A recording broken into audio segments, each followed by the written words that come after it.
Xin chào quý vị và các bạn đã đến với kênh video của Điện Máy Bình Sơn. Hôm nay là ngày 16 tháng 1 năm 2020. Và trước mắt các bạn đây là chiếc máy cắt cỏ Husqvarna 541RS. Chiếc máy này thì các bạn có thể thấy được tình trạng của nó, máy còn gần như là mới nguyên, chỉ tháo cái thùng thôi. Chiếc máy này là chúng tôi mua lại được của một khách hàng. Tức là trước khách hàng mua cái máy này của chúng tôi, bác ấy khá là nhiều tuổi, thích máy công suất lớn. Nhưng mà về sau khi trải nghiệm được khoảng tầm 1 bình xăng thì bác cảm giác cái máy này nó nặng quá, nó vượt quá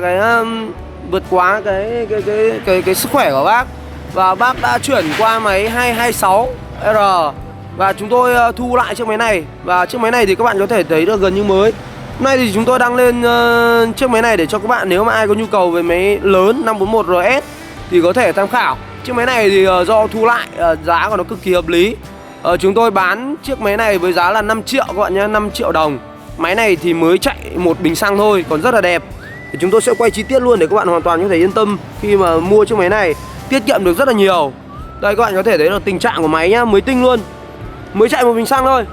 Thì khách hàng thấy nặng quá và đổi sang máy 226 công suất nhỏ hơn, với trọng lượng nó phù hợp hơn. Còn chiếc máy này thì nó nặng quá nên các bác phải đổi. Các bạn có thể thấy được tình trạng máy mới tinh luôn, không có hỏng hóc hay là thế nào cả. Chúng tôi vẫn, các bạn mua chiếc máy này thì chúng tôi vẫn bảo hành 6 tháng cho các bạn luôn nhé. Đây các bạn thấy 541RS.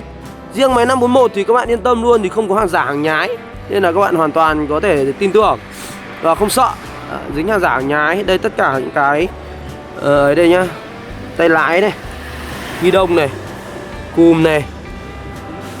Rồi. 541 thì sản xuất tại Trung Quốc, 143 cũng vậy luôn, các bạn thấy không?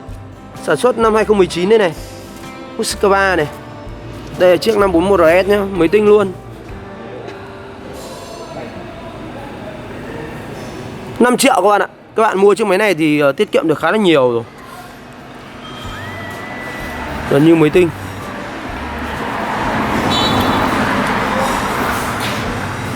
Để cho các bạn có thể yên tâm khi mà mua chiếc máy này thì chúng tôi sẽ nổ thử luôn để cho các bạn có thể xem tình trạng máy vận hành như nào nhá.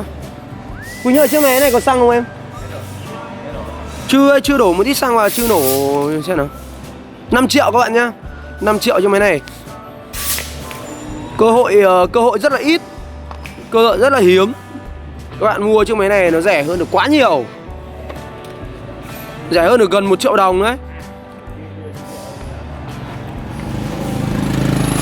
Đồ đạc linh kiện, phụ kiện thì vẫn còn đầy đủ các bạn nhé. Dao thì chúng tôi sẽ chuyển cho các bạn từ dao hai cạnh thì chúng tôi sẽ chuyển sang cho các bạn dao tam giác nhé. Dao thì mới tinh luôn, chưa xài, phụ kiện đầy đủ, còn nguyên. Chúng tôi sẽ nổ lại để cho các bạn nghe tiếng máy nhá.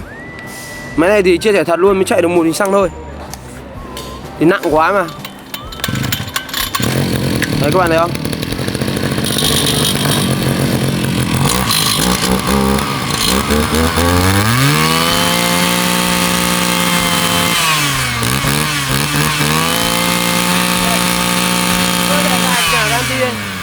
Các bạn thấy nhá, tiếng máy ganti còn vẫn rất là chắc này. Nè, các bạn nào mua chiếc máy này thì quá là ổn rồi, tiết kiệm được rất là nhiều tiền rồi, rẻ được hơn gần 1 triệu mà. Vê lên một tí nữa.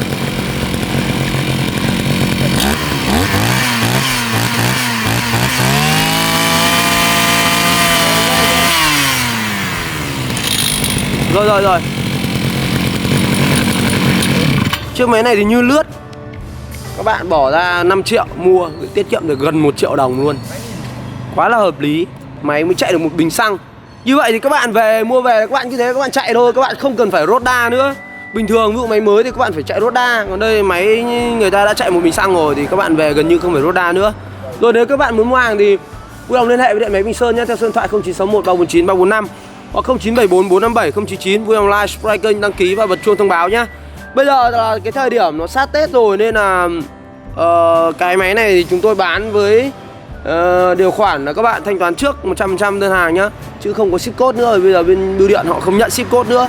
Hôm nay là ngày 16 tháng 1 dương lịch, tức là vào ngày 23 âm lịch, nhưng là ngày ông Táo ấy, ông Táo chầu trời, do đó là cái ngày này thì bên bưu điện họ dừng cốt rồi, nên là các bạn nếu mà mua hàng thì chuyển xe và gửi thanh toán 100% nhá. Rồi, chiếc máy này thì rất là hiếm, ít gặp trường hợp là các bạn có thể mua được chiếc máy rẻ như này lắm.